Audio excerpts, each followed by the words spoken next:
میں نہیں بلکہ اپنا دسترخوان وسیع ہوتا ہے۔ تو نبی پاک صلی اللہ علیہ وسلم نے میزبان کو یہ حکم دیا، حضور نے فرمایا کہ ایک دن پرتکلف کھانا کھلاؤ مہمان کو۔ ایک دن سے مراد 3 وقت کا کھانا ہے، صبح دوپہر اور شام، پرتکلف، اور ہو سکے تو مہمان کی مرضی پوچھ لو کہ تم کیا کھانا پسند کرو،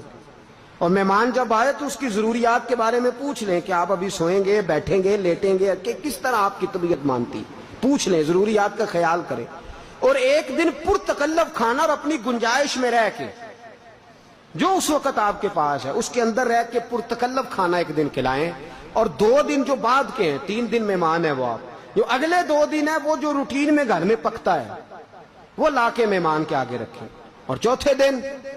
اگر مہمان رہے تو میرے نبی نے فرمایا 3 دن وہ تیرا مہمان تھا، چوتھے دن بھی اگر تو اسے کھلائے گا تو اللہ تجھے صدقہ کرنے کا ثواب عطا فرمائے۔